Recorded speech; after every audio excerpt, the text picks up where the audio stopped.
Perkenalkan, saya Miranda Ayu Rahmadini dari Universitas Sriwijaya.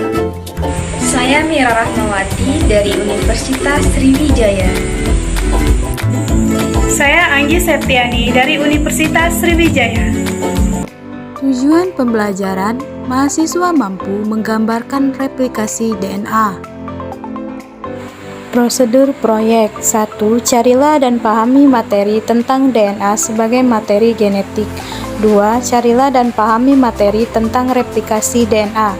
3. Carilah dan pahami struktur replikasi DNA.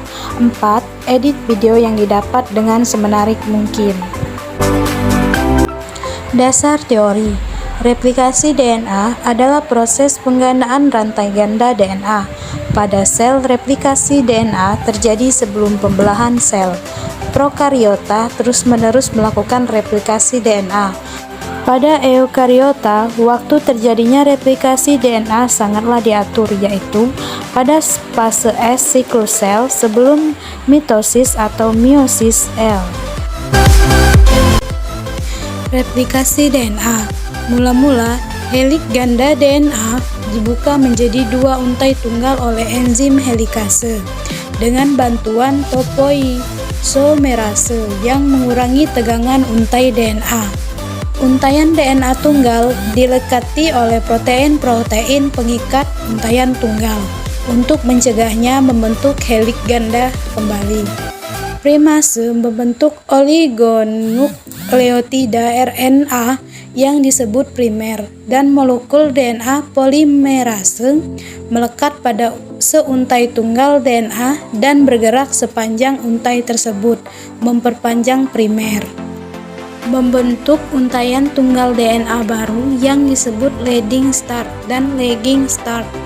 DNA polimerase yang membentuk lagging start harus mensintesis segmen polinukleotida diskontinu. Enzim DNA ligase kemudian menjambungkan potongan-potongan lagging start tersebut.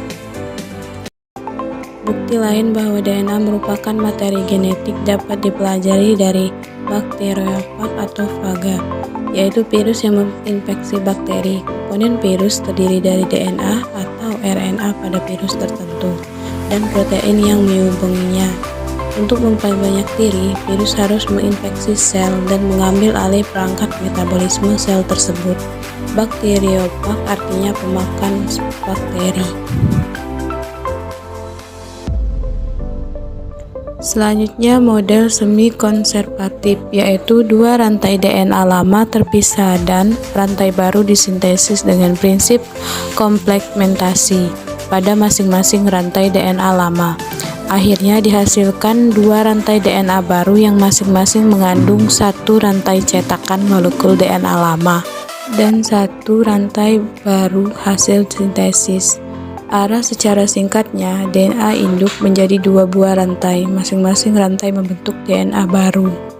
Pada tahun 1958, Mattel Michelson berhasil membuktikan bahwa replikasi DNA berlangsung dengan mekanisme semi-konservatif.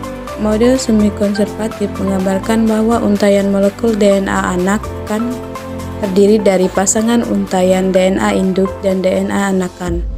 Untai DNA anakan akan dibentuk dari arah 5 ke 3 secara komplementer berdasarkan untai DNA induk sebagai template. Secara ringkas, proses replikasi DNA dapat dibagi ke dalam 5 tahapan, yaitu denaturasi, inisiasi, elongasi, ligasi, dan terminasi. Selanjutnya, PCR atau polymerase chain reactor adalah suatu teknik sintesis dan amplifikasi DNA secara in vitro. Teknik ini pertama kali dikembangkan oleh Kary Mullis pada tahun 1985. Teknik PCR dapat digunakan untuk mengamplikasi segmen DNA dalam sejumlah jutaan kali hanya dalam beberapa jam.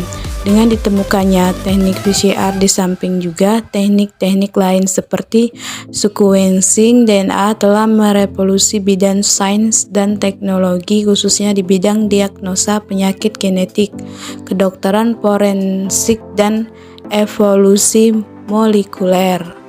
VCR adalah suatu teknik yang melibatkan beberapa tahap yang berulang atau siklus, dan pada setiap siklus terjadi duplikasi jumlah target DNA untaian ganda. Untaian ganda DNA template dipisahkan dengan denaturasi termal dan kemudian didinginkan hingga mencapai suatu suhu tertentu untuk memberi waktu pada primer menempel pada daerah tertentu dari target DNA. Selanjutnya, mekanisme terjadinya replikasi DNA terbagi menjadi 3. Yang pertama secara semi-konservatif, yaitu pita double helix. Molekul DNA lama akan membuka dengan bantuan enzim.